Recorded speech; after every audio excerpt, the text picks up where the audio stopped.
ठीक है। तो बेसिकली माना जाता है कि जो माइंड की खोज है वो किसने की, गैलेन ने की, जो रोमन चिकित्सक था 170 ईस्वी में, ठीक है। लेकिन उससे पहले भी कई हजार साल पहले भी या ईसा पूर्व भी हमारा चीजें क्या थे, बताई गई थी। एरिस्टोटल ने न्यूरो साइंस के बारे में बहुत ज्यादा चीजें बताई है, जो संवेदनाएं होती है, तो वहां पर इन्होंने जिक्र किया है, ठीक है। आगे चलते हैं। जो हमारी अब जो न्यूरोलॉजी है, न्यूरोलॉजी किसमें बदल जाती है, हमारा न्यूरो सिस्टम जो होता है, अब न्यूरो सिस्टम को हम बदल देते हैं नर्व सिस्टम में, ठीक है। नर्वस सिस्टम, ठीक है। नर्व सिस्टम हमारा क्या होता है, इसको हम हिंदी में बोलते हैं तंत्रिका तंत्र, तंत्रिका तंत्र, ठीक है। न्यूरो सिस्टम को हम क्या बोल देते हैं, तंत्रिका तंत्र। अब तंत्रिका तंत्र कितने भागों में होता है, किस प्रकार से होता है, इसके बारे में हम अभी जिक्र करेंगे। देखो तंत्रिका तंत्र के 2 भाग होते हैं। तंत्रिका तंत्र के कितने भाग होते हैं, 2। सबसे पहले वाले को हम बोलते हैं सीएनएस और एक को हम बोल देते हैं पीएनएस, ठीक है। सीएनएस का मतलब हो गया सेंट्रल नर्व सिस्टम, यानी कि केंद्रीय तंत्रिका तंत्र। इसको हम क्या बोल देते हैं, सेंटर नर्व सिस्टम, केंद्रीय तंत्रिका तंत्र, केंद्रीय तंत्रिका तंत्र, ठीक है। एक होता है हमारा पीएनएस, यानी कि पैरामीटर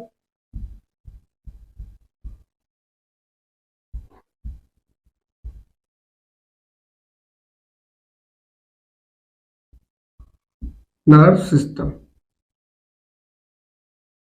ठीक है।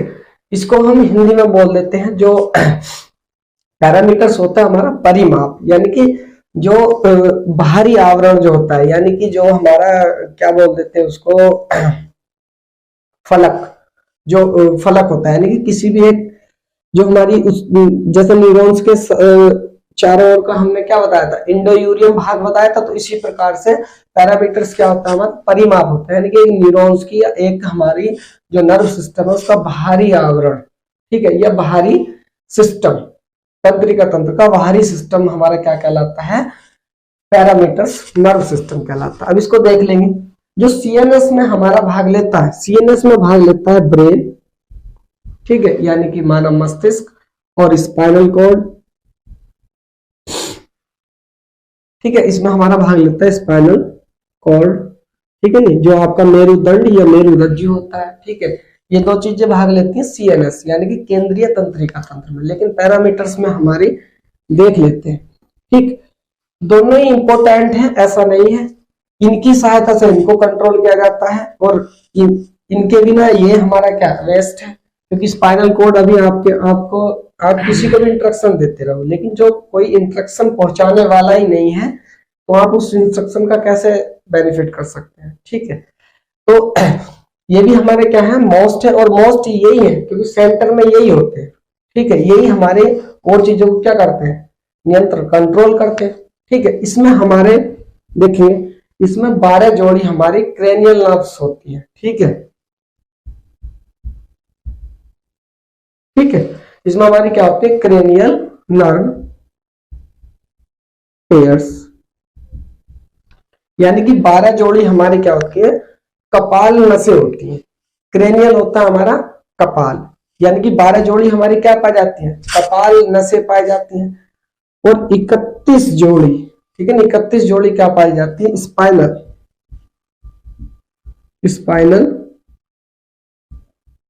नर्व पेयर, ठीक है।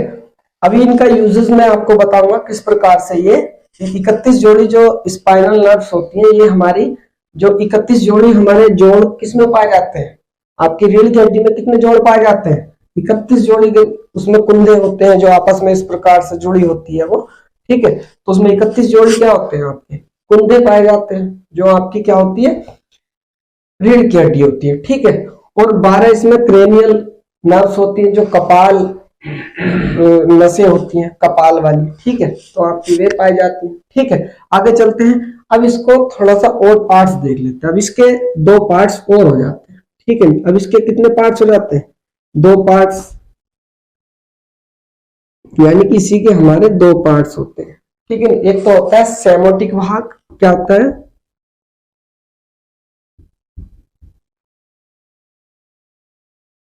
सेमेटिक भाग। ठीक है नहीं, नंबर एक तो क्या होता है? सेमेटिक भाग, और दूसरा होता है ऑटोनॉमिक भाग। दूसरा क्या होता है? ऑटोनॉमिक, ऑटोनॉमिक भाग। ठीक है, जैसे ही हिंदी में है वैसे ही सेम कैसे है इंग्लिश में है, ऐसे इसको क्या लिख सकते हैं? इंग्लिश में लिख सकते हैं ऑटोनॉमिक भाग लिख सकते हैं, ऑटोनॉमिक पार्ट्स और सेमेटिक पार्ट्स। ठीक है, इस प्रकार से लिख सकते हैं। अब इसमें आपके दो प्रकार की चीजें भाग लेती है। जो सेमेटिक पार्ट्स होता है, इसमें क्या होता है? एक तो आपकी संवेदी जानकारी होती है, ठीक है नहीं, जो सेंसरी नर्व होती है, संवेदी जानकारी, संवेदी जानकारी क्या होती है? आपकी संवेदी जानकारी होती है। ठीक है, जो किससे लेता है? वो चर्म से, चर्म से यानी कि त्वचा से लेता है। ठीक है नहीं, एक होता है कंकाल, कंकाल की मांसपेशियों से, मांसपेशियों से क्या लेता है? वो संवेदी जानकारी लेता है। ठीक है नहीं, और सीएनएस के जोड़ों से, सीएनएस के जोड़ों से। ठीक है, संवेदी जानकारी चर्म से लेता है, चर्म यानी कि त्वचा से लेता है, और कंकाल की मांसपेशियां, जिससे हमारा पूरी बॉडी का क्या बना हुआ है?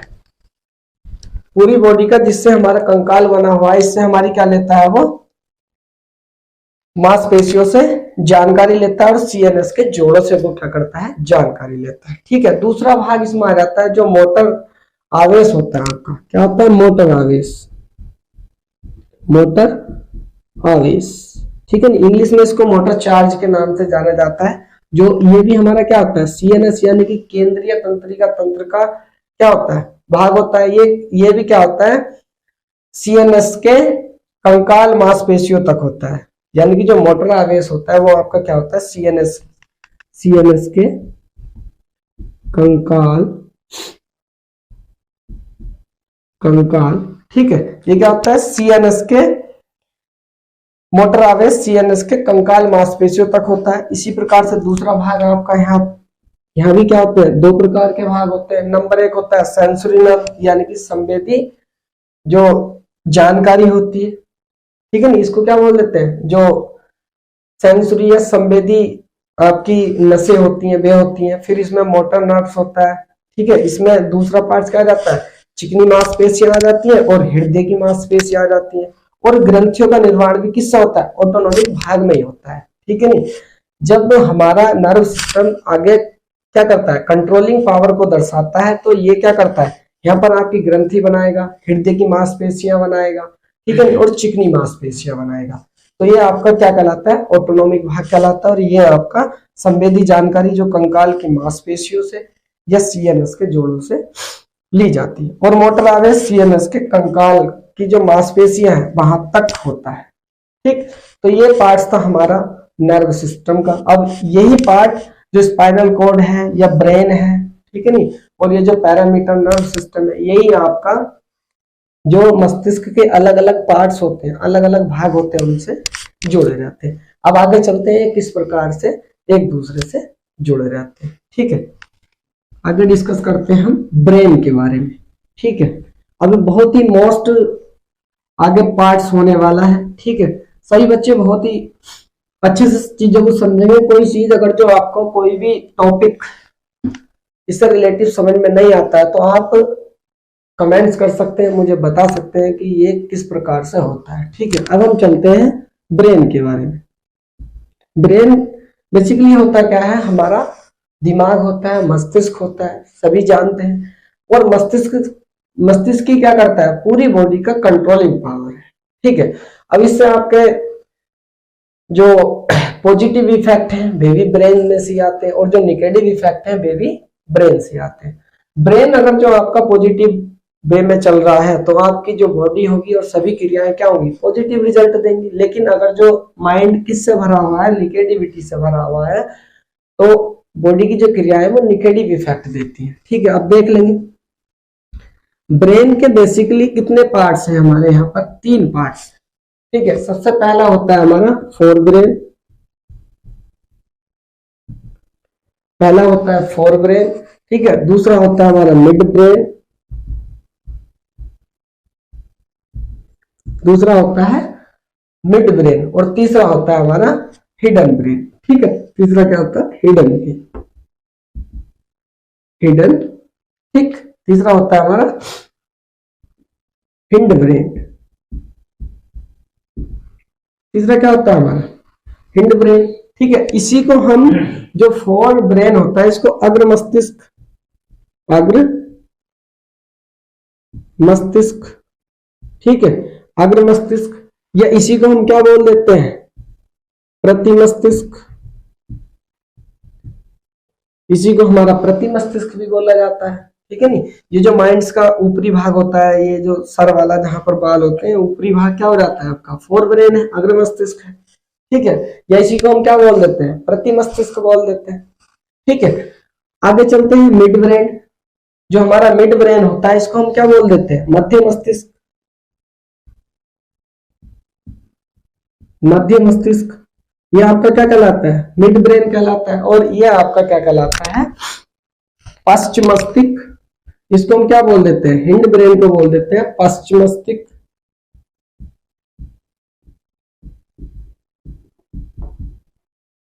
पश्च मस्तिष्क, या इसी को हम अनुमस्तिष्क, अनुमस्तिष्क। ठीक है, या नॉर्मल भाषा में छोटा दिमाग इसी को बोला जाता है, जो आपका हिंड ब्रेन है। ठीक है, इसी को हम छोटा दिमाग भी बोल देते हैं। ठीक है, जो आपका यहाँ पाया जाता है। ठीक है, यहाँ आपका, अब देखते हैं इसके जो फोर ब्रेन है इसके कौन कौन से पार्ट है। ठीक है, इसका सबसे पहला पार्ट होता है सेरेब्रम, सेरेब्रल। ठीक है, सेरेब्रल। ठीक, और इसका दूसरा पार्ट होता है बेसल गैंग, बेसल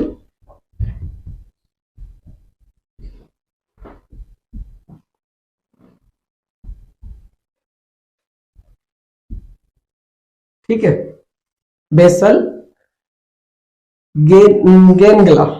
ठीक है नहीं, गेंगला, गनग्लिया ये होता है बच्चों। ठीक है नहीं, जो बेसल गेंगलिया होता है वो आपका हिंड ब्रेन को बोला जाता है। ठीक है, एक होता है आपका सेरेब्रल, या आपको इसको आप इसको हेमिस्फेयर भी बोल देते हैं, सेरेब्रल हेमिस्फेयर, हेमिस्फेयर। ठीक है, क्या बोल देते हैं, हेमिस्फेयर।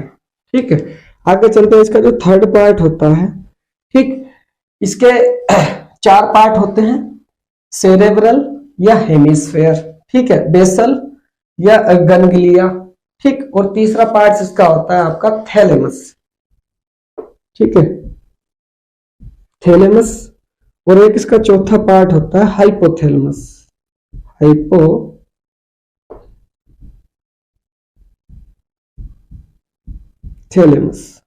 ठीक है नहीं, हाइपोथैलेमस को ही हमारा पीयूष ग्रंथि बोला जाता है। जो हमारा पीयूष ग्रंथि होती है ना माइंड में, जो माइंड का क्या कहलाया जाता है, हमारा सीपीयू कहलाया जाता है, वो हमारा हाइपोथैलेमस ही होता है। जो थैलेमस और हाइपोथैलेमस दोनों एक जगह मिले होते हैं। ठीक है, अब ये जो हमारा माइंड का जो पार्ट्स है, अब इस पार्ट्स में हमारे कौन कौन से इसमें भाग होते हैं। जैसे इसमें हमारे जो मेमोरी है, देखो इसको इधर देख लेंगे। ठीक है, इसको थोड़ा सा इधर देख लेंगे तो इसमें मेमोरी यानी कि जो हमारी याददाश्त से रिलेटिव चीजें होती है वो मेमोरी में होती है। ठीक है, एक होती है हमारी कॉन्शियस या चेतना। ठीक है, कॉन्शियस इसको बोला जाता है। ठीक है, या मूवमेंट। ठीक है नहीं, जो गति वाली क्रियाएं होती है, जैसे movement of eye, movement of eye, जो हमारी आंखों की गति होती है, या वेसल प्रोसेसिंग होती है, जो आंखों की पलक वगैरह हमारी जो चलती हैं वो किसमें आती है, मूवमेंट ऑफ आई में आती है। इसी में हमारा प्रोसेसिंग भी होता है, प्रोसेस। ठीक है। तो प्रोसेसिंग भी हमारा कहाँ होता है, प्रति मस्तिष्क में होता है। चीजों को प्रोसेस करना, मूवमेंट ऑफ आई, हमारी पलकों का चलना, या आंखें जो गति करती है इधर को इधर को इधर को, ठीक है। जो इस मेमोरी होती है वो कहाँ होती है आपकी, प्रति मस्तिष्क में होती है। और व्यक्ति में चेतना भी कहाँ पाई जाती है, प्रति मस्तिष्क में होती है। जैसे मैंने फिलोसफी में दर्शाया था, माइंड के 3 भाग दर्शाए थे ना, ठीक है, कॉन्शियस, सबकॉन्शियस और अनकॉन्शियस। तो ये वही भाग होते हैं, ठीक है। तो जो चेतन वाला होता है वो प्रति मस्तिष्क होता है, उसी में भी इसी प्रकार से होता है, बस इसमें जागृत मन बोल देते हैं, जो फिलोसफी होती है, साइकोलॉजी होती है, लेकिन यहाँ आपका चेतन होता है, ठीक है। या मेमोरी या मोमेंट ऑफ आई को जो कंट्रोल करता है और प्रोसेसिंग को कंट्रोल करता है, वो आपका क्या होता है, प्रति मस्तिष्क या अग्र मस्तिष्क के नाम से हम इसी को जानते हैं। इसके हमारे 4 पार्ट्स, सेरेब्रल हेमिस्फेयर, ठीक है नी, बेसल गैंग्लिया और थैलेमस, और चौथा हाइपोथैलेमस, ठीक है। ये पार्ट्स हमारे किसके होते हैं, प्रति मस्तिष्क के होते हैं, ठीक है। आगे चलते हैं मिड ब्रेन। अब मिड ब्रेन क्या होता है, इसको हम मध्य मस्तिष्क भी बोल देते हैं। क्या बोलते हैं इसको, मध्य मस्तिष्क, ठीक है। अब देखते हैं मिड ब्रेन में हमारे कौन कौन से पार्ट होते हैं। नंबर 1 तो होता है इसमें टैक्टम, इसके पार्ट्स को हम क्या बोल देते हैं, टैक्टम, ठीक है। एक पार्ट तो इसका क्या हो गया, टैक्टम, और दूसरा हो गया टैगमेंटम, टैगमेंटम, ठीक है नी। एक पार्ट हो गया इसका टैगमेंटम, एक हो गया, एक थर्ड पार्ट इसका होता है, ठीक है। थर्ड पार्ट है सेरेब्रल, जैसे यहाँ है ना ऐसे ही है, और लास्ट वाले में सेरिब्रम आ जाता है, ठीक है नी, सेरेब्रल, ठीक है नी, पेंडक्लियर, ठीक है नी, पेंडक्लस, पेंडक्लस, ठीक है नी।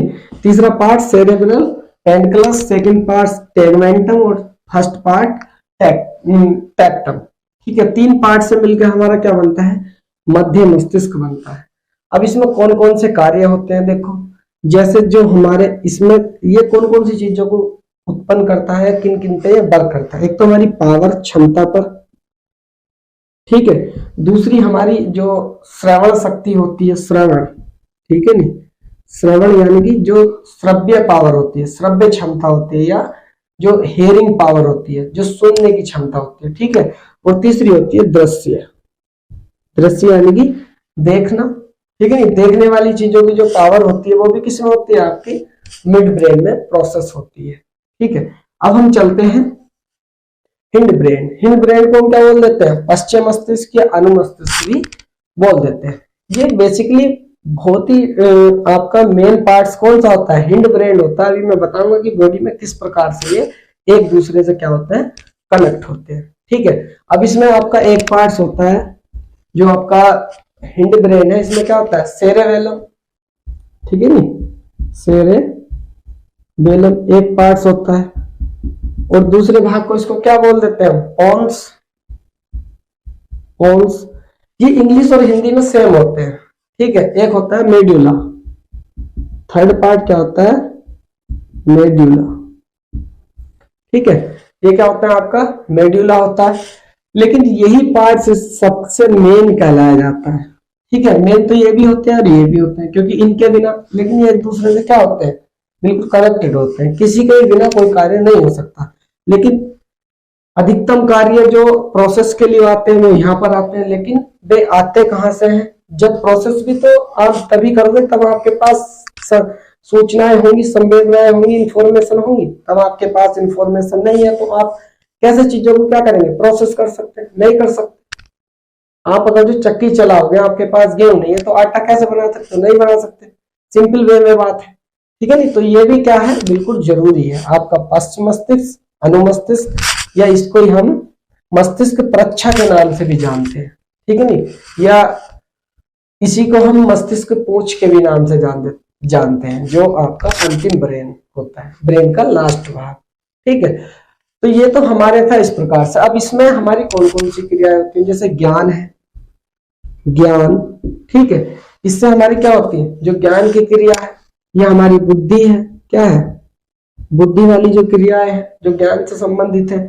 हमारा लॉजिक है, लॉजिक यानी कि तर्क, जो हम तर्क बनाते हैं या तर्कों का इस्तेमाल करते हैं, वो कहां से करते हैं, आपके हिंड ब्रेन से करते हैं, ठीक है ना। इसमें आप चीजों को स्मरण करते हैं, स्मरण मतलब चीजों को जो याद करने की क्रिया है, ठीक है, बार बार रिपीटेशन, याद करना, सोचना, ठीक है नहीं, वो इसी में आता है स्मरण में। ये आपका जो थिंक होता है, विचार, विचार भी आप कहाँ से करोगे, यहीं से करते हो, ठीक है।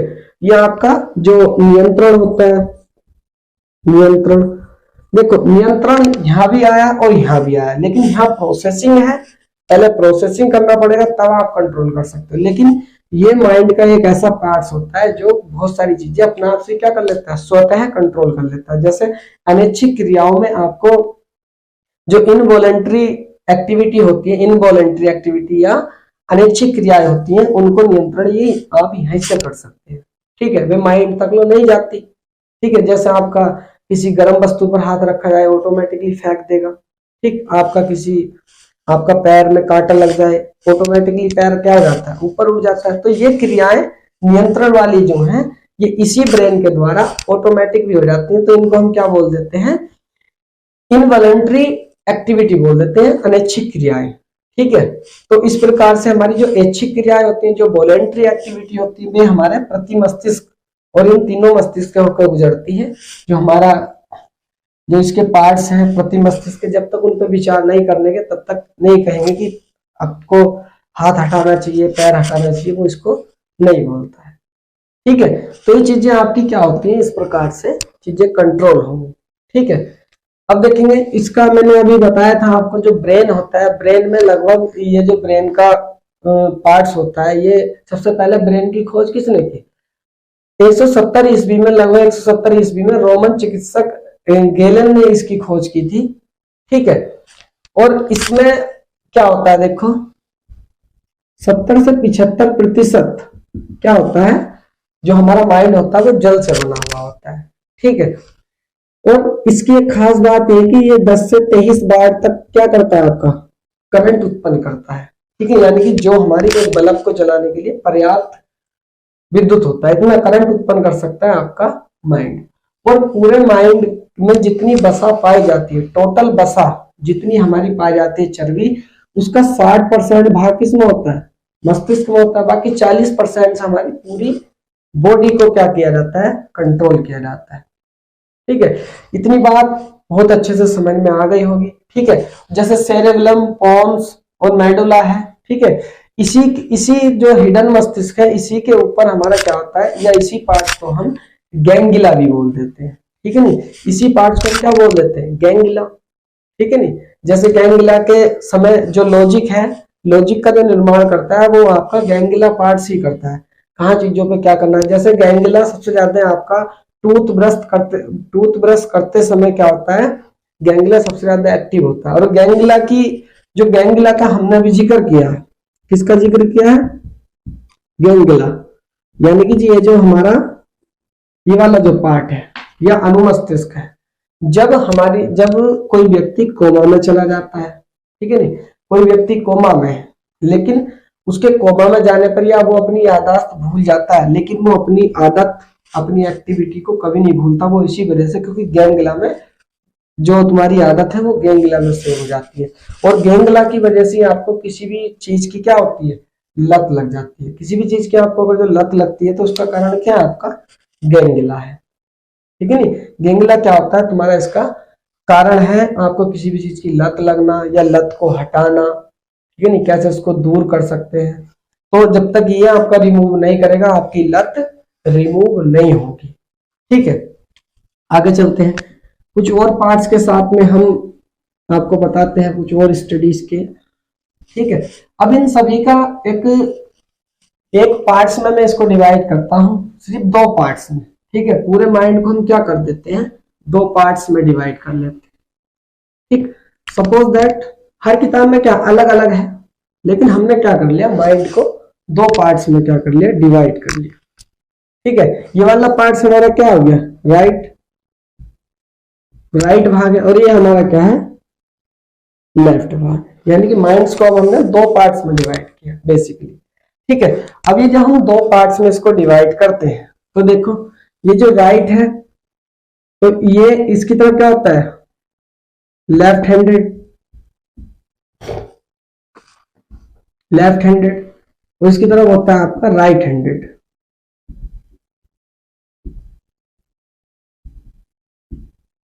राइट हैंडेड, ठीक है। जो व्यक्ति बेसिकली क्या होता है, राइट हैंडेड होते हैं, उनका ज्यादा एक्टिव कौन सा होता है, लेफ्ट पार्ट, ब्रेन का लेफ्ट पार्ट, यानी कि आपका जो दाया भाग, सॉरी बायां भाग है, वो ज्यादा एक्टिव होगा। लेकिन जो बच्चे कैसे होते हैं, लेफ्ट हैंडेड होते हैं, तो उनका कौन सा पार्ट होता है, राइट भाग ज्यादा एक्टिव होता है। ठीक है, अब इसमें देख लेंगे आप कौन कौन से जो लेफ्ट हैंडेड है। इसमें स्पीच, यानी कि किसी में बोलने की अगर जो क्षमता है, ठीक है नहीं, तो उसका लेफ्ट हैंडेड माइंड क्या है, बहुत ज्यादा एक्टिव है। या मैथ की या मैथमेटिकल जो कैलकुलेशन है, वो कहाँ किससे स्ट्रॉन्ग होती है, आपके लेफ्ट हैंडेड माइंड से, यानी कि जिसका ये एक्टिव होगा उसकी मैथ में बहुत अधिक रुचि होगी। ठीक है, यह आपका साइंस है। ठीक है, यह आपका राइटिंग है। राइटिंग जो लेखन क्रिया है उसकी स्ट्रॉन्ग कब होगी, जब उसका लेफ्ट पार्ट्स बहुत ज्यादा स्ट्रॉन्ग होगा। या लैंग्वेज को सीखना, लैंग्वेज, ठीक है नहीं, भाषा को सीखना, तो आपको ये वाला पार्ट्स क्या करना पड़ेगा, एक्टिव करना पड़ेगा। ठीक है, अब राइट हैंडेड में बहुत सारी चीजें होती है, जैसे आपकी क्या होती है, क्रिएटिविटी होती है, यानी कि चीजों का निर्माण करना। ये कहाँ होता है आपका, ये राइट हैंडेड में होता है, सॉरी माइंड के राइट भाग में होता है। जैसे क्रिएटिविटी हुआ आपका, या पैटर्न हुआ, पैटर्न होता है ना, किसी भी एक कार्य को करने का जो तरीका होता है वो पैटर्न होता है। ठीक है, या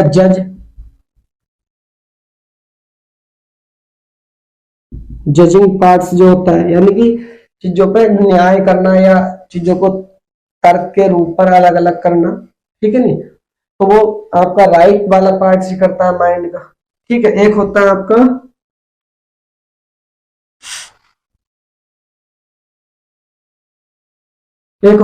म्यूजिकल एक्टिविटी। ठीक है, जो बच्चे हमारे म्यूजिकल एक्टिविटी बहुत ज्यादा करते हैं, यानी कि उनका राइट पार्ट्स क्या है, माइंड का एक्टिव है। इसके अकॉर्डिंग ऐसा नहीं, एक्टिव तो दोनों होते हैं, लेकिन कुछ पार्ट्स ज्यादा होता है, कुछ पार्ट्स कम होता है। और जिन बच्चों को सभी चीजों में बहुत ज्यादा इंटरेस्टिंग होते हैं, सारी चीजें बहुत अच्छे से समझ जाते हैं, उनके दोनों ही पार्ट्स क्या है, एक्टिव है, उनके दोनों ही पार्ट्स माइंड के एक्टिव है। ठीक है, और इसी में एक बहुत इंपॉर्टेंट आता है इमेजिनेशन, यानी कि जो आप कल्पनाएं कर सकते हैं। ठीक है नहीं, तो कल्पनाओं वाला पार्ट भी आपका क्या होता है, कल्पनाओं वाला पार्ट भी आपका राइट वाला होता है। ठीक है नहीं, और मैं कई बार कहता भी हूं, without imagination no study no learning. ठीक है, और नो एजुकेशन। ठीक है, बिना इमेजिनेशन के आप शिक्षा की कल्पना या आपकी जो अध्ययन है उसकी कल्पना या सीखने की कल्पना नहीं कर सकते। ठीक है नहीं, आपको कल्पनाएं करनी पड़ेंगी, उसके बाद में आप चीजें क्या कर सकते हैं, बहुत ज्यादा सीख सकते हैं या जल्दी सीख सकते हैं। ठीक है, जो मेन पार्ट्स आता है वो ये आता है कि इन चीजों को हम कैसे एक्टिव कर सकते हैं। ठीक है, अब इसके लिए हमें सहायता लेनी पड़ती है साइकोलॉजी की, फिलोसफी की, एस्ट्रोलॉजी की। ठीक है, इन चीजों की सहायता से हम क्या कर सकते हैं, उसको एक्टिव कर सकते हैं। जैसे इन दोनों ही पार्ट को एक साथ एक्टिव किया जा सकता है। ठीक है, मेडिटेशन के द्वारा। ठीक है नहीं, जो हम मेडिटेशन करते हैं उसके द्वारा हम इन चीजों को क्या कर सकते हैं, एक्टिव कर सकते हैं। या हमें फिर और कार्य करने होंगे, जैसे एक जो प्रैक्टिस होती है उसको बहुत ज्यादा सीखना पड़ेगा। ठीक है, प्रैक्टिस होती है, जो अभ्यास होता है आपका। ठीक, और या आप इन चीजों के बारे में या थॉट पॉजिटिवली क्या करना पड़ेगा आपको, जो आपकी सोच होगी वो कैसी होनी चाहिए, पॉजिटिवली होनी चाहिए। तो भी आप इन माइंड के इस पार्ट्स को क्या कर सकते हैं, एक्टिव कर सकते हैं। अगर जो आपके सारे पार्ट्स एक्टिव हैं तो जो चीजें आप एक बार पढ़ोगे, ठीक है नहीं, आप उसको भूल नहीं सकते। ठीक है, अगर जो एक्टिव नहीं है तो आप भूल जाते हैं। अब ये सारा पार्ट्स क्या होता है माइंड का, जितने न्यूरॉन्स होते हैं, एक बच्चे का जब जन्म होता है तो वो 80 मिलियन न्यूरॉन्स के साथ में क्या एक बच्चा हमारा पैदा होता है, लेकिन उसके बाद में कई हजार मिलियंस में परिवर्तित हो जाते हैं। ठीक है, यही हमारी न्यूरॉन्स की क्या कहलाती है, डेंसिटी कहलाती है। ठीक, जैसे अल्बर्ट आइंस्टीन का नाम आपने सुना होगा, उसके माइंड की जो डेंसिटी थी न्यूरॉन्स की वो 1350 ग्राम थी, 1350 ग्राम थी। ठीक है, लेकिन जिस समय जब उसका जन्म हुआ था तब उसका जो सर था वो काफी मोटा था, लेकिन उसके बाद में जब न्यूरॉन्स में से जो फालतू चीजें थी वो बाहर चली गई तो उसके दिमाग का वजन क्या हो गया था, हल्का हो गया था।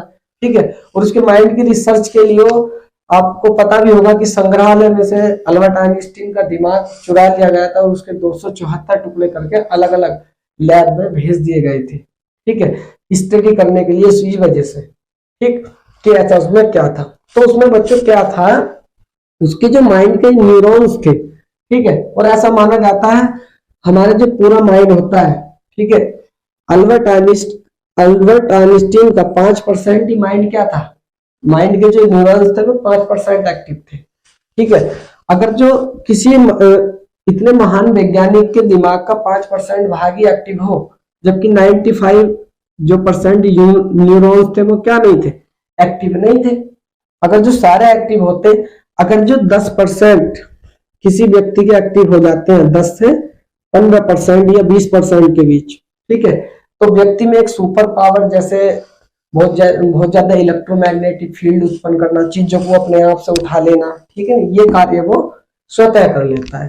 ठीक है, बहुत दूर से रखी हुई चीजों को आप इस प्रकार से उठा सकते हो एक इलेक्ट्रोमैग्नेटिक फील्ड को क्रिएट करके। ठीक है, लेकिन ये कब होगा, तब आपका माइंड 10 से 15 या 20% तक क्या होगा, एक्टिवेट होगा। आपके जो न्यूरॉन्स है वो इतने प्रतिशत एक्टिवेट होने चाहिए। ठीक है, लेकिन ये तभी एक्टिवेट होते हैं तब आप जो जैसे मॉर्निंग वॉक पे जाना, ठीक है नहीं, और एक चीज को बहुत ही अलग तरीके से देखना। ठीक है नहीं, जैसे कि बहुत सारे शास्त्रों में भी ऐसा बताया गया है, शिव पुराण में बताया गया है कि महादेव का जो तीसरा थर्ड आई है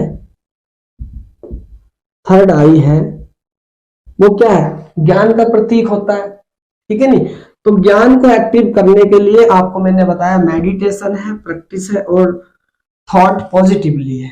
ठीक है, इसमें और भी चीजें होती हैं, जैसे कुंडलियां जागरण होती हैं, आप प्राणायाम करें। ठीक है नहीं, प्राणायाम के द्वारा भी हम अपने माइंड को क्या कर सकते हैं, एक्टिव कर सकते हैं। इसीलिए मैंने एक रिसर्च अपनी एक उसमें बताया भी था कि जो व्यक्ति बेसिकली जो धार्मिक चीजें पढ़ते हैं उनका दिमाग और लोगों की अपेक्षा 100 गुना क्या होता है, ज्यादा एक्टिव होता है। यानी कि 100 गुना का मतलब ये नहीं कि किसी का 1% एक्टिव हो तो दूसरे का 101% हो जाएगा, उसका मतलब न्यूरॉन से नहीं था, लेकिन जो कार्य करने की क्षमता है एक व्यक्ति की उसकी अपेक्षा 100 गुना स्ट्रांगली कार्य करता है वो उसी कार्य को। ठीक है, अगर जो कोई व्यक्ति धार्मिक पुस्तकें जैसे संस्कृत की है, जैसे भगवत गीता है, पुराण है, उपनिषद है, ठीक है, इन चीजों को अगर जो पढ़ता है तो उसकी जो माइंड है वो कितने गुना अधिक चलता है, 100 गुना अधिक चलता है। ठीक है, हम आशा करते हैं जितनी भी सारी चीजें हमने बताई बहुत अच्छे से आपको समझ में आई होगी और बहुत अच्छा टॉपिक भी रहा होगा, लेकिन ये तभी रहेगा तब आप पूरी वीडियो को बहुत ही शांत पूर्वक और चित्त को शांत करके वीडियो को देखते हैं, तभी आपको नॉलेज मिल सकती है। अब आप अगर जो ये चाहते हैं कि मुझे 1 मिनट में या 20 मिनट में सारी नॉलेज मिल जाए तो ऐसा नहीं हो सकता। ठीक है, आपको समय देना पड़ता है, एजुकेशन को आप समय दोगे तभी चीजें आपको मिलती है, वरना नहीं मिलेंगी। ठीक है, आपको ना सर जी देना ही पड़ेगा समय।